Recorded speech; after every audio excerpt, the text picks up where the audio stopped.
জান্নাতটা কেমন হবে? ইল্লা কিলান সালামান সালামা।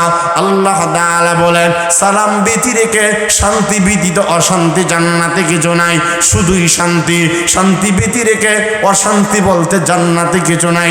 ইন্নাল মুত্তাকিনা ফি জান্নাতি ওয়া আয়ুন উদখুলুহা বিসালামিন আমিনিন ওয়া নাযা'না মা ফি সুদুরিহিম মিন গিল্লিন ইখওয়ানান আলা সুরুরিন মুতাকাবিলিন লা ইয়ামাসসুহুম ফিহা নাসাব ওয়া মা হুম মিনহা বিমুখরাজিন। আল্লাহ তাআলা বলেন এমন জান্নাত আমি আমার মুত্তাকি বান্দার জন্য রেখে দিয়েছি, এমন নিয়ামত আমি জান্নাতে রেখে দিয়েছি।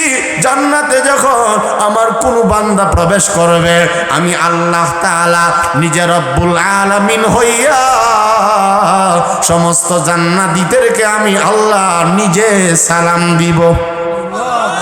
আল্লাহর সালাম পাইয়া এত আসতে সুবহানাল্লাহ বলেন না সুবহানাল্লাহ।